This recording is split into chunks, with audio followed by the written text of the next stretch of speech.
Hi hello ನಮಸ್ತೆ ಎಲ್ರಿಗೂ ಕೂಡ ನ್ಯೂಸ್ 18 ಡಿಜಿಟಲ್ ಕಾಂಟೆಂಟಿಗೆ ಸ್ವಾಗತ. ನಾನು ಆಶಿಕ್ ಮುಲ್ಕಿ.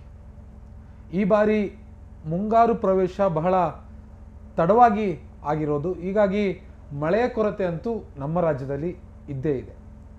ತಜ್ಞರು ಹೇಳುವಂಥ ಪ್ರಕಾರ 90%ನಷ್ಟು ಮಳೆ ಈ ಬಾರಿ ಅಭಾವ ಕಾಡಬಹುದು. ಇದಕ್ಕೆ ಕಾರಣ ಎಲ್ ನೀನೋ. ಮತ್ತೆ ನಾನು ಎಲ್ ನೀನೋ ಅಂತಂದರೆ ಏನು ಅನ್ನೋದನ್ನು ಎಕ್ಸ್ಪ್ಲೈನ್ ಮಾಡೋದಕ್ಕೆ ಹೋಗಲ್ಲ, ಯಾಕೆಂತಂದರೆ ಈಗಾಗಲೇ ನ್ಯೂಸ್ 18 ನಿರಂತರವಾಗಿ ಇದ್ರ ಬಗ್ಗೆ ಸುದ್ದಿ ಪ್ರಸಾರ ಮಾಡಿದೆ ಮತ್ತು ಡಿಜಿಟಲ್ ಪ್ಲ್ಯಾಟ್ಫಾರ್ಮ್ಗಳಲ್ಲೂ ಕೂಡ ನಿಮಗೆ ಸಿಂಪಲ್ ಆಗಿ ಅರ್ಥ ಆಗೋ ರೀತಿಯಲ್ಲಿ ನಾವು ಇದನ್ನು ಹಲವಾರು ಬಾರಿ ಎಕ್ಸ್ಪ್ಲೈನನ್ನು ಕೂಡ ಮಾಡಿದ್ದೀವಿ. ಸೊ ಈಗ ರಾಜ್ಯದಲ್ಲಿ ಮಳೆ ತಡವಾಗಿ ಆಗಿದ್ರೂ ಕೂಡ ಈಗ ಕ್ರಮೇಣವಾಗಿ ಮಳೆ ರೈನ್ ಟೇಕ್ ಆಫ್ ಆಗೋದಕ್ಕೆ ಶುರುವಾಗಿದೆ. ಮುಖ್ಯವಾಗಿ ಉತ್ತರ ಕರ್ನಾಟಕದ ಕೆಲವು ಭಾಗ ಅಂದರೆ ಪಶ್ಚಿಮ ಘಟ್ಟಕ್ಕೆ ಅಂಟ್ಕೊಂಡಿರುವಂಥ ಕೆಲವೊಂದು ಜಿಲ್ಲೆಗಳಲ್ಲಿ ಮತ್ತು ಕರಾವಳಿ ಜಿಲ್ಲೆಗಳಲ್ಲಿ ಮತ್ತು ಮಲೆನಾಡು ಜಿಲ್ಲೆಗಳಲ್ಲಿ ಕಳೆದ ಒಂದು ವಾರದಿಂದ ಬಹಳ ಉತ್ತಮ ರೀತಿಯಾಗಿ ಮಳೆ ಆಗ್ತಾ ಇರುವಂಥದ್ದು. ಸೊ ಏನೇನು ಅನ್ನೋದ್ರ ಡೀಟೇಲ್ಸ್ ನೋಡೋದಕ್ಕೂ ಮೊದಲು ನಾಳೆ ಮತ್ತು ನಾಡಿದ್ದು ಅಂದರೆ ಇನ್ನೆರಡು ದಿನ ಅಥವಾ 3 ದಿನಗಳ ಕಾಲ ರಾಜ್ಯದ ಹವಾಮಾನ ವರದಿ ಏನು ಹೇಳ್ತಾ ಇದೆ, ಫೋರ್ಕಾಸ್ಟ್ ರಿಪೋರ್ಟ್ ಏನಿದೆ ಅನ್ನೋದನ್ನು ನಾನು ಮೊದಲಿಗೆ ಹೇಳ್ಬಿಡ್ತೀನಿ. ನೋಡಿ, ಇನ್ನೆರಡು ದಿನಗಳ ಕಾಲ ರಾಜ್ಯದ ಕರಾವಳಿ ಜಿಲ್ಲೆಗಳಿಗೆ ರೆಡ್ ಅಲರ್ಟ್ ಇರುತ್ತೆ. ಅದರಲ್ಲೂ ಮುಖ್ಯವಾಗಿ ಉತ್ತರ ಕನ್ನಡ ಮತ್ತು ಉಡುಪಿ ಜಿಲ್ಲೆಗಳಿಗೆ ರೆಡ್ ಅಲರ್ಟನ್ನು ಹವಾಮಾನ ಇಲಾಖೆ ಕೊಟ್ಟಿದೆ.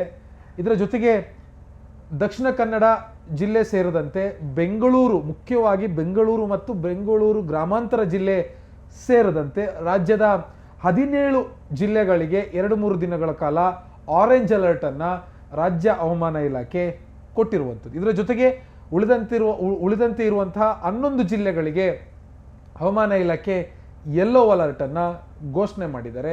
ನಾನೀಗಾಗಲೇ ಹೇಳಿದೆ, ಕರಾವಳಿ ಜಿಲ್ಲೆಯ ಉತ್ತರ ಕನ್ನಡ ಮತ್ತು ಉಡುಪಿ ಜಿಲ್ಲೆಗಳಿಗೆ ರೆಡ್ ಅಲರ್ಟ್ ಇದೆ.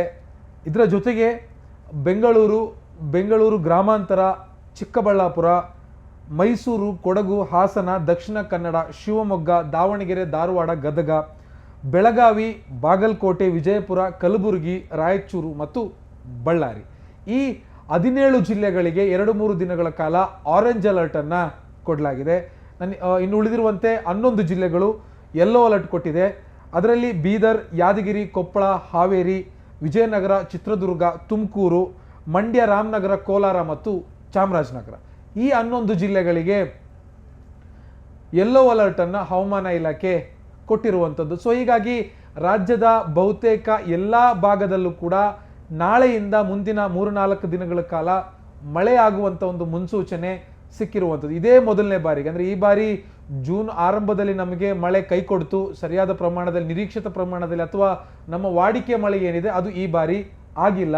ಸೊ ಜುಲೈ ಮೊದಲ ವಾರದಿಂದ ಅಂದರೆ 1ನೇ ತಾರೀಕಿನಿಂದ ಮಳೆ ಒಂದು ಸ್ವಲ್ಪ ಕರಾವಳಿ ಮತ್ತು ಮಲೆನಾಡು ಮತ್ತು ಉತ್ತರ ಕನ್ನಡದ ಕೆಲವು ಪಶ್ಚಿಮ ಘಟ್ಟಕ್ಕೆ ಹತ್ತಿರ ಇರುವಂಥ ಜಿಲ್ಲೆಗಳಲ್ಲಿ ಮಳೆ ಬರೋದಕ್ಕೆ ಶುರುವಾಯಿತು. ಕಳೆದ ಒಂದು ವಾರದಿಂದನೂ ಕೂಡ ಮಳೆ ಬರ್ತಾ ಇದೆ. ಮತ್ತು ಪಕ್ಕದ ಮಹಾರಾಷ್ಟ್ರದಲ್ಲಿ ಚೆನ್ನಾಗಿ ಮಳೆ ಆಗ್ತಾ ಇರುವಂಥ ಕಾರಣಕ್ಕಾಗಿ ಈ ಭಾಗದಲ್ಲಿರುವಂಥ ಕೆಲವು ಅಣೆಕಟ್ಟುಗಳಲ್ಲಿ ನಮಗೆ ನೀರು ಬಂದು ಶೇಖರಣೆ ಆಗ್ತಾ ಇದೆ. ಆದರೂ ಕೂಡ ಈಗ ಬಿತ್ತನೆ ಮಾಡಿ ಮಳೆಗೋಸ್ಕರ ಕಾಯ್ತಾ ಇರುವಂಥ ರೈತರಿಗೆ ಸಮಸ್ಯೆ ಆಗಿದ್ದಂತೂ ನಿಜ. ಅವರಿಗೆ ಡ್ಯಾಮ್ಗಳಲ್ಲಿ ನೀರು ಶೇಖರಣೆ ಆದರೂ ಕೂಡ ಅಥವಾ ಪಕ್ಕದ ರಾಜ್ಯದ ಬೇರೆ ಬೇರೆ ಜಿಲ್ಲೆಗಳಲ್ಲಿ ಅಕ್ಕಪಕ್ಕದ ಜಿಲ್ಲೆಗಳಲ್ಲಿ ಮಳೆ ಆದರೂ ಕೂಡ ನಮ್ಮ ರಾಜ್ಯದ ರೈತರಿಗೆ ಆ ಬಿತ್ತನೆ ಆದಮೇಲೆ ಒಂದು ಬೀಳುವಂಥ ಮಳೆ ಏನಿದೆ ಅದು ಅವರ ಇಡೀ ಕೃಷಿ ಚಟುವಟಿಕೆಯ ಜೀವಾಳ. ಆ ಜೀವಾಳ ಇನ್ನೂ ಕೂಡ ನಮ್ಮ ರಾಜ್ಯದ ರೈತರಿಗೆ ಸಿಕ್ಕಿಲ್ಲ. ಆ ಒಂದು ಕೊರತೆ ಇದ್ದೇ ಇದೆ. ಇದರ ನಡುವೆ ಆ ಅಕ್ಕಪಕ್ಕದ ಮಹಾರಾಷ್ಟ್ರದಲ್ಲಿ ಚೆನ್ನಾಗಿ ಮಳೆ ಆಗ್ತಾ ಇರುವಂಥ ಕಾರಣಕ್ಕಾಗಿ ನಮ್ಮ ಬೆಳಗಾವಿ ಅಥವಾ ನಮಗೆ ಬಾಗಲಕೋಟೆ, ವಿಜಯಪುರ ಈ ಭಾಗದಲ್ಲಿ ಒಂದು ಸ್ವಲ್ಪ ನೆರೆ ಪರಿಸ್ಥಿತಿ ನಿರ್ಮಾಣ ಆಗಿದೆ. ಖಾನಾಪುರದಲ್ಲಿ, ಬೆಳಗಾವಿಯ ಖಾನಾಪುರದಲ್ಲಿ ಒಂದು ದೇವಸ್ಥಾನ, ಮಾರುತಿ ದೇವಸ್ಥಾನ ಸಂಪೂರ್ಣವಾಗಿ ಮುಳುಗಡೆ ಆಗಿರುವಂಥದ್ದು ನಾವು ನೋಡಿದ್ವಿ. ಇವತ್ತು ಕೂಡ ಅದೇ ರೀತಿಯಾಗಿರುವಂಥ ಅಷ್ಟೇ ನೀರಿನ ಮಟ್ಟ ಒಂದು ದೇವಸ್ಥಾನದಲ್ಲಿ, ಕೆಲವು ಗದ್ದೆಗಳಲ್ಲೂ ಕೂಡ ನೀರು ನುಗ್ಗಿ ಕೆಲವು ಕಡೆಗಳಲ್ಲಿ ಬೆಳೆ ನಾಶ ಆಗಿದೆ ಇನ್ ದ ಸೆನ್ಸ್ ಈಗ ಬಿತ್ತಿರುವಂಥ ಆ ಒಂದು ಪ್ರೋಸೆಸ್ ಏನು, ಆರಂಭದ ಪ್ರೋಸೆಸ್ ಏನಿದೆ ಅದರ ಮೇಲ್ಗಡೆನೆ ನೀರು ಹರಿದು ಅದೆಲ್ಲವೂ ಕೂಡ ವ್ಯರ್ಥ ಆಗೋಗಿರುವಂಥದ್ದು. ಮತ್ತು ನಾವು ಕರಾವಳಿ ಜಿಲ್ಲೆಗೆ ಬರೋದಾದರೆ, ಕರಾವಳಿ ಜಿಲ್ಲೆಗಳಲ್ಲಿ ಕಳೆದ ಒಂದು ವಾರದಲ್ಲಿ ಮಳೆ ಬಿದ್ದಿರುವಂಥ ಮಳೆಗೆ ಸಾವು ನೋವುಗಳಾಗಿದ್ದಾವೆ, ಮನೆಗಳು ಕುಸಿದಿದ್ದಾವೆ, ಕೆಲವೊಂದು ಕಡೆ ಮಣ್ಣು ಕುಸಿತ ಆಗಿದೆ. ಇದು ಪಕ್ಕದ ಕೇರಳದಲ್ಲಿ ಆಗ್ತಾ ಇರುವಂಥ ಮುಂಗಾರು ಮಳೆಯ ಒಂದು ಇಂಪ್ಯಾಕ್ಟ್ ನಮ್ಮ ಕರಾವಳಿ, ಅದರಲ್ಲೂ ದಕ್ಷಿಣ ಕನ್ನಡ ಜಿಲ್ಲೆ, ಉಡುಪಿ ಜಿಲ್ಲೆಯ ಮೇಲೆ ನಾವು ನೋಡ್ತಾ ಇರುವಂಥದ್ದು. ಸೊ ಇಷ್ಟೆಲ್ಲ ಘಟನೆಗಳು, ಇಷ್ಟೆಲ್ಲ ಸಮಸ್ಯೆಗಳು ಮಳೆ ಕಡಿಮೆ ಆಗಿದ್ರೂ ಕೂಡ ಆಗ್ತಾ ಇದೆ.